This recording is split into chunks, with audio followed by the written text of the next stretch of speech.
ಎಲ್ಲರಿಗೂ ನಮಸ್ಕಾರ. ಶ್ರೀ ಕನ್ಯಕಾ ಪರಮೇಶ್ವರಿ ಪುರಾಣ ಅಧ್ಯಾಯ 48. ಈ ಅಧ್ಯಾಯದಲ್ಲಿ ನಾವೇನರ ಬಗ್ಗೆ ತಿಳ್ಕೊತೀವಿ ಅಂದರೆ,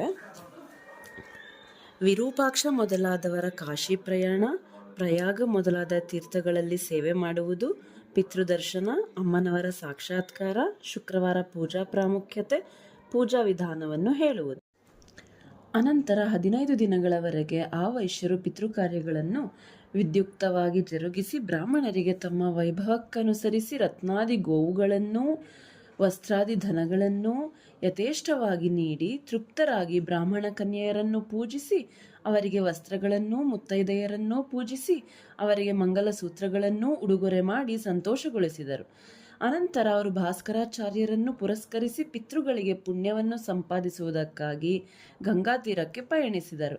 ಮತ್ತೆ ತಮ್ಮ ಪಟ್ಟಣಕ್ಕೆ ಬರುವವರೆಗೆ ಹಿಟ್ಟನ್ನು ಮಾತ್ರ ಆಹಾರವಾಗಿ ಮಾಡಿಕೊಂಡು 1000 ಜನ ಬ್ರಾಹ್ಮಣರನ್ನು ಜೊತೆಗೆ ಕರೆದುಕೊಂಡು ಹೊರಟರು. ಭಾಸ್ಕರಾಚಾರ್ಯರಿಂದ ಬಹುವಿಧ ಪುಣ್ಯ ಕಥೆಗಳನ್ನು ಕೇಳುತ್ತಾ ದೇವತೆಗಳಿಂದಲೂ ಸಿದ್ಧರಿಂದಲೂ ಸೇವಿಸಲ್ಪಡುವ ಪರಮ ಪಾವನವಾದ ಪ್ರಯಾಗವನ್ನು ಸೇರಿದರು. ಸೂರ್ಯನು ಮಕರ ರಾಶಿಯನ್ನು ಪ್ರವೇಶಿಸಿದ ಮೇಲೆ ಅವರು ಗಂಗಾ ಯಮುನಾ ಸಂಗಮ ಪುಣ್ಯತೀರ್ಥದಲ್ಲಿ ಸ್ನಾನ ಮಾಡಿ ಬ್ರಾಹ್ಮಣೋತ್ತಮರಿಂದ ಪ್ರಯಾಗದ ನದಿ ತೀರ್ಥ ಪ್ರಭಾವವನ್ನು ಕೇಳಿ ಅವರಿಗೆ ಅನೇಕ ವಿಧವಾದ ದಾನಗಳನ್ನು ಮಾಡಿ ಪಿತೃಗಳಿಗೆ ಪರಿತುಷ್ಟಿ ಉಂಟು ಮಾಡಿದರು. ಅನಂತರ ಆ ಶಿವರಾತ್ರಿ ವ್ರತಾಚರಣೆಗಾಗಿ ಕಾಶಿಗೆ ತೆರಳಿದರು. ಗಂಗಾ ಸ್ನಾನದಿಂದ ಪಾಪರಹಿತರಾಗಿ ವಿಶ್ವನಾಥನನ್ನು ಪೂಜಿಸಿ ಶಿವರಾತ್ರಿಯಂದು ಹಗಲು ರಾತ್ರಿ ಉಪವಾಸ ಮಾಡಿ ನಿಯಮದಿಂದ ಆಚಾರ್ಯರ ಕಡೆಯಿಂದ ಪಂಚಾಕ್ಷರಿ ಮಂತ್ರ ಬೋಧನೆಯನ್ನು ಪರಿಗ್ರಹಿಸಿ ತದ್ಮಂತ್ರ ಪ್ರಭಾವವನ್ನು ವಿಸ್ತಾರವಾಗಿ ಕೇಳಿ ಆ ಮಂತ್ರವನ್ನು ಜಪಿಸುತ್ತಾ ರಾತ್ರಿಯೆಲ್ಲ ಜಾಗರಣೆ ಮಾಡಿ ಅನೇಕ ದಾನಗಳನ್ನು ಮಾಡಿ ಆ ತಿಂಗಳನ್ನು ಅಲ್ಲಿಯೇ ಕಳೆದು ಗಯೆಗೆ ತೆರಳಿದರು. ಗಂಗೆಯಲ್ಲಿ ಶುಚಿಯಾಗಿ ಪಿತೃಗಳನ್ನುದ್ದೇಶಿಸಿ ಭಕ್ತಿಯಿಂದ ಶಾಸ್ತ್ರ ಪ್ರಕಾರವಾಗಿ ತಿಲೋದಕ ಸಹಿತ ಪಿಂಡ ಪ್ರದಾನ ಮಾಡಿದರು. ಆ ಪಿಂಡಗಳನ್ನು ಪಿತೃದೇವತಾ ಸ್ವರೂಪಗಳಾಗಿ ದಿವ್ಯರೂಪಿ ಪಿತೃಗಳು ಪ್ರೀತಿಯಿಂದ ಸ್ವೀಕರಿಸಿದರು. ವಂಶಾಭಿವೃದ್ಧಿಯನ್ನು ಕಳೆಯದ ಸಂಪತ್ತನ್ನು ಪಿತೃದೇವತೆಗಳು ಅವರಿಗೆ ಅನುಗ್ರಹಿಸಿದರು. ಅನಂತರ ಆ ಪಿತೃಗಳು ಆ ಬಾಲವೈಶ್ಯರನ್ನುದ್ದೇಶಿಸಿ ತಾಯಿಯಾದ ವಾಸವಾಂಬೆಯನ್ನು ಪೂಜಿಸಿ ವೈಶ್ಯರು ಲೋಕದಲ್ಲಿ ಪ್ರತಿಷ್ಠೆಯನ್ನೂ ಧನವನ್ನೂ ಜ್ಞಾನಿಯಾದ ಮಕ್ಕಳನ್ನೂ ಹೊಂದುವರು.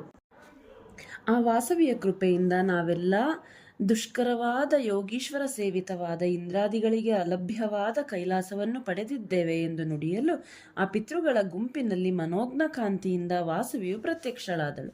ವಾಸವಿಯನ್ನು ಸಿದ್ಧ ಸಮೂಹವು ಸೇವಿಸುತ್ತಿತ್ತು. ಗಂಧರ್ವರು ಗಾನ ಮಾಡುತ್ತಿದ್ದರು. ಆಕೆಯು ಕಿರೀಟ ರತ್ನಗಳಿಂದ ಪ್ರಕಾಶಿಸುತ್ತಾ ಸಂಪೂರ್ಣ ಚಂದ್ರನಂತೆ ವಿರಾಜಿಸಿದಳು. ಅನಂತರ 4 ಭುಜಗಳಿಂದಲೂ ಬಿಳಿ ಹಳದಿ ಬಣ್ಣಗಳಿಂದಲೂ ಶ್ಯಾಮಲ ದೇಹದಿಂದಲೂ ಸ್ವರ್ಣ ಪೀತಾಂಬರ ಧರಿಸಿಯೂ ಬಲಗೈಯಲ್ಲಿ ಗಿಳಿಯನ್ನು ಎಡಗೈಯಲ್ಲಿ ಅಭಯ ಮುದ್ರೆಯನ್ನು ಧರಿಸಿಯೂ ಮೇಲುಭಾಗದ 2 ಕೈಗಳಲ್ಲಿ ಕಲಶಗಳನ್ನು ಧರಿಸಿಯೂ ಪ್ರಕಾಶಿಸಿದಳು. ಆಕೆಯನ್ನು ನೋಡಿದ ಆ ವೈಶ್ಯರು ಸಂಭ್ರಮಗೊಂಡರು. ಆದರೆ ಅವರು ಆಕೆಯನ್ನು ನೋಡಲು ಶಕ್ತರಾಗಲಿಲ್ಲ. ನಂತರ ವಾಸವಿಯು ಅವರಿಗೆ ಸುಖಕರವಾದ ದರ್ಶನವನ್ನಿತ್ತು ಅಂಜಲಿಬದ್ಧರಾಗಿ ನಿಂತ ಅವರಿಗೆ ಆಶೀರ್ವದಿಸಿದಳು. ಅವರು, ಓ ದೇವಿ, ನಿನ್ನ ಜನ್ಮದಿಂದ ಪರ್ವತ ಕುಲವೆಂತೂ ಪಾವನವಾಯಿತೋ ಹಾಗೆಯೇ ನಮ್ಮ ಕುಲವೂ ಪಾವನವಾಯಿತು. ಲೋಕಮಾತೆಯಾದ ನಿನ್ನ ಪಾದಗಳನ್ನು ನಾವು ಸದಾ ಸೇವಿಸುತ್ತೇವೆ ಎಂದು ಸ್ತುತಿಸಿದರು. ಆಗ ವಾಸವಿ, ಮಕ್ಕಳೇ, ನೀವು ಮಾಡಿದ ಶ್ರೇಷ್ಠವಾದ ಪೂಜೆಯಿಂದ ಪಿತೃಗಳೊಂದಿಗೆ ನಾನೂ ಆನಂದಿತಳಾದೆನು. ಪ್ರತಿದಿನವಾಗಲಿ 2 ತಿಂಗಳಿಗೊಮ್ಮೆಯಾಗಲಿ ಉತ್ತರಾಯಣ ದಕ್ಷಿಣಾಯಣದಲ್ಲಾಗಲಿ ಸಂವತ್ಸರಾಂತ್ಯದಲ್ಲಾಗಲಿ ಶುಕ್ರವಾರದಂದು ಭಕ್ತಿಯಿಂದ ನಿಮ್ಮ ಶಕ್ತಿಯಾನುಸಾರ ನನ್ನನ್ನು ಆರಾಧಿಸಿರಿ. ನನ್ನ ಭಕ್ತರಿಗೆ ನಾನು ಧನ ಕನಕ ಸಂತಾನ ಸಂಪತ್ತನ್ನು ನೀಡುತ್ತೇನೆ. ನೀವು ಸತ್ಯಸಂಧರಾಗಿ ರಾಜಸಮಾನರಾಗಿ ಭೂಲೋಕದಲ್ಲಿ ಸುಖಿಸಿರಿ. ನೀವೆಲ್ಲ ಸಾವಧಾನವಾಗಿ ಕೇಳಿರಿ. ಕಾಮದಿಂದಾಗಲಿ ಕ್ರೋಧದಿಂದಾಗಲಿ ಲೋಭ ಮೋಹದಿಂದಾಗಲಿ ವೈಶ್ಯಜಾತಿಯಿಂದ ಭ್ರಷ್ಟರಾದ ದುರಾಚಾರಿಗಳಾದ ಪ್ರಾಣಭೀತಿಯಿಂದ ವೇಗ ಮಾರ್ಗದಿಂದ ಬಹಿಷ್ಕೃತರಾದ ಅಧಮರ ಸಂಬಂಧವನ್ನು ಮಾಡಬಾರದು. ಅವರೊಂದಿಗೆ ಪರಸ್ಪರ ಸ್ನೇಹವಾಗಲಿ ಮಾತನಾಡುವುದಾಗಲಿ ಕೂಡದು. ಪ್ರಸಿದ್ಧವಾದ ಮುನಿಶ್ರೇಷ್ಠ ನಿರ್ಮಿತವಾದ ಪಿತೃವಂಶವನ್ನು ಚೆನ್ನಾಗಿ ತಿಳಿಸುವ ದಶವಿಧ ಚಿಹ್ನೆಗಳನ್ನು ತಿಳಿದುಕೊಂಡು ವಂಶಾಭಿವೃದ್ಧಿಗೆ ಸಂಬಂಧ ಬಾಂಧವ್ಯಗಳನ್ನು ಮಾಡಿರಿ ಎಂದಳು. ವೈಶ್ಯವಂಶವನ್ನು ಪಾವನ ಮಾಡಿದ ದಯಾನಿಧಿಯೇ, ನಿನಗೆ ನಮಸ್ಕಾರ. ಲೋಕಪೂಜಿತೆಯಾದ ನಿನ್ನನ್ನು ಪೂಜಿಸುವ ಕ್ರಮವೇನು? ಆ ಪೂಜಾ ವಿಧಾನವನ್ನು ನಿನ್ನಿಂದ ತಿಳಿದುಕೊಂಡು ನಿನ್ನನ್ನು ಆ ಪ್ರಕಾರವಾಗಿ ಪೂಜಿಸಿ ಕೃತಾರ್ಥರಾಗುತ್ತೇವೆ. ಆ ಮಾತುಗಳನ್ನು ಕೇಳಿ ವಾಸವಿಯು ಪೂಜಾ ವಿಧಾನವನ್ನು ಈ ರೀತಿ ತಿಳಿಸಿದಳು. ವೈಶ್ಯೋತ್ತಮರೇ, ನಿಮಗೆ ಒಳಿತಾಗಲಿ. ಸಾಂಗ, ಸಾವರ, ಸಮಂತ್ರಕ ಎಂಬ ನನ್ನ ಪೂಜಾ ವಿಧಾನವನ್ನು ಹೇಳುತ್ತೇನೆ ಕೇಳಿ. ಆದಿಯಲ್ಲಿ ಓಂ ಎಂಬ ಪ್ರಣವಾಕ್ಷರಗಳು 3, ಅನಂತರ ಮಹಾಮಾಯ ಬೀಜವಾದ ಒಂದಕ್ಷರವನ್ನು, ಬ್ರಹ್ಮ ಬೀಜವಾದ ಇನ್ನೊಂದಕ್ಷರವನ್ನು, ಅಮೃತ ಬೀಜವಾದ ಇನ್ನೊಂದಕ್ಷರವನ್ನು ಬರೆದು, ಅನಂತರ ವಾಸವಿ ಕನ್ಯಮಹ್ಯಂ ಸರ್ವಂ ಸೌಭಾಗ್ಯಂ ದೇಹಿ ದೇಹಿ ಎಂದು 12 ಅಕ್ಷರಗಳನ್ನು, ಅನಂತರ ಸ್ವಾಹ ಎಂಬ 2 ಅಕ್ಷರಗಳನ್ನು, ಅಂದರೆ ಒಟ್ಟು 26 ಅಕ್ಷರಗಳನ್ನು ಕೂಡಿಸಿದರೆ ನನ್ನ ಮಂತ್ರರಾಜವಾಗುವುದು. ಈ ಮಂತ್ರವನ್ನೇ ಜಪಿಸಿದ ವೈಶ್ಯರಿಗೆ ಸರ್ವ ಸಂಪತ್ತು, ಸತ್ಸಂತಾನ ಭಾಗ್ಯ ತಪ್ಪದೇ ಲಭಿಸುವುದು. ಈ ಮಂತ್ರಕ್ಕೆ ಸಮಾಧಿಯೇ ಋಷಿ, ಇದರ ಛಂದಸ್ಸು ಜಗತಿ, ಇದರ ಬೀಜ ಅಮೃತನಾಮ, ಚರಮಪದ ಶಕ್ತಿ, ಸೌಭಾಗ್ಯಂ ಎಂಬುದು ಕೀಲಕ.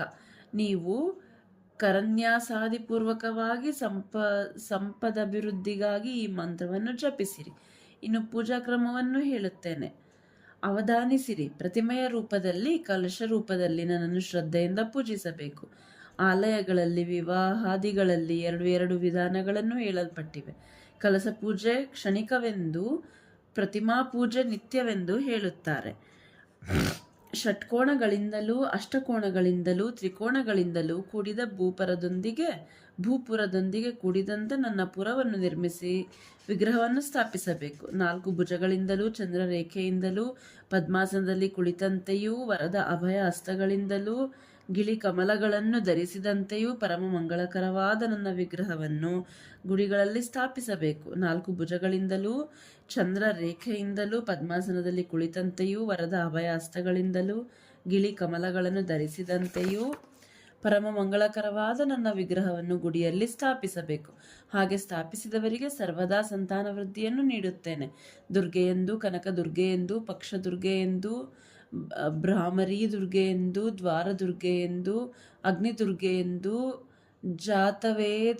ಜಾತವೇದಸಿ ದುರ್ಗೆಯೆಂದು, ಪ್ರಧಾಮವರ್ಣ ದೇವತೆಗಳಾದ 8 ಜನ ದುರ್ಗೆಯರನ್ನು ಸದಾ ಪೂಜಿಸಿರಿ.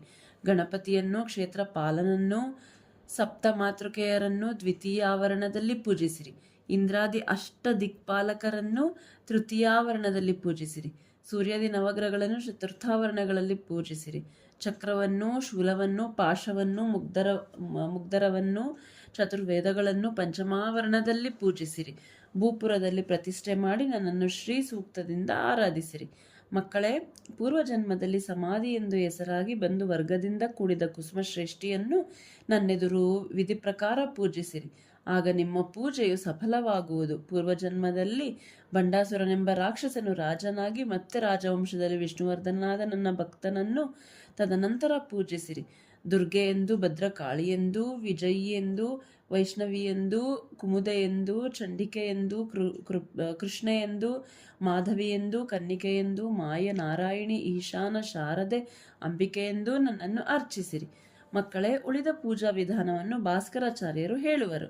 ಶ್ರೇಷ್ಠವಾದ ಮಂತ್ರವನ್ನು ಅವರೇ ಉಪದೇಶಿಸುವರು. ನೀವದನ್ನು ಭಕ್ತಿಯಿಂದ ಪಠಿಸಿರಿ.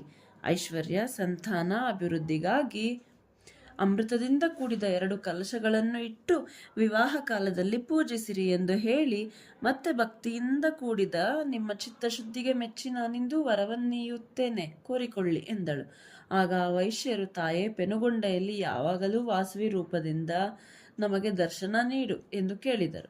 ವಾಸವಿಯ ದರ್ಶನವು ನಿಮಗೆ 7 ರಾತ್ರಿಗಳು ಮಾತ್ರ ಆಗುವುದೆಂದು ನುಡಿದು, ನೀವು ಶ್ರೀ ಭಾಸ್ಕರಾಚಾರ್ಯರನ್ನು ಚೆನ್ನಾಗಿ ಪೂಜಿಸಿ ಸುಖವಂತರಾಗಿರಿ, ನಿಮಗೆ ಮಂಗಳವಾಗಲಿ ಎಂದು ವಿಷ್ಣು ಸಹೋದರಿಯಾದ ವಾಸವಿಯು ಸಿಂಹ ವಿಮಾನವನ್ನು ಏರಿ ಅಂತರ್ಧಾನಳಾದಳು.